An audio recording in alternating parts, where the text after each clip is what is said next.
namna nilivyokuwa tangu mdogo, sikufunzwa sana kuongea uongo. Mara nyingi watu wanaweza kanichukia sana hata namna ninavyozungumza na watu, lakini kwa sababu ya orientation niliyoipata tangu nikiwa mdogo.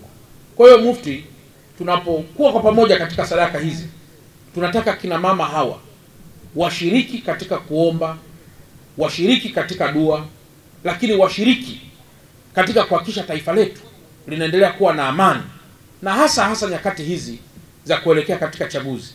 Mivurugano huwa ni mingi sana na uongo huwa ni mwingi sana. Sasa hiki ni kipindi cha mifaragano, ni kipindi cha watu kuongea mambo, na ndio maana tunasema tuendelee kuliweka taifa letu katika mikono ya mtume wetu ili mambo yote yaweze kwenda kama vile Mungu anavyoyataka. Tukifanya namna hiyo, tutakuwa tumefika hatua ambayo ni nzuri sana. Kwa hiyo Mufti na Sheikh Mkuu wa Tanzania, sisi hatuna jingine, lakini zaidi ni kwamba hiki ni chakula ambacho tuliona mama mmoja akishiriki katika sadaka hii, nyuma yake ana watoto, nyuma yake ana ndugu, na nyuma yake ana familia.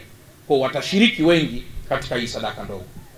Na baada ya hapo, baada ya kumaliza hili, kama nilivyosema, tutakuomba tena wiki hili tushiriki tena katika sadaka hii kwa watu wengine wa kawaida sana ambao wanaweza kuona na kumshukuru Mungu kwa kile ambacho watapata. Tumepokea sadaka ambayo umeileta ya kuwalisha watu ambao wana haja ya kupata futari, na kwa sisi kama baraza tunakushukuru, tunakupongeza, lakini tunaona kwamba umetunyanyua katika kiwango cha juu sana kwa kutupa sisi nafasi hii, kwa sababu ungeweza kama mkuu wa mkoa kuwapa watu wa aina nyingine. Ninakumbuka kwenye futari uliniambia, ndio Sheikh nakuletea futari, kaambia walete, na mimi nitamwambia mwanangu atakusanya watu Salma Mtambo, na kweli tukafanya hivyo, na alhamdulillah leo kina mama wote hawa wanakuombea dua na wanamwombea Mheshimiwa Rais wa Jamhuri ya Muungano wa Tanzania dua kubwa sana.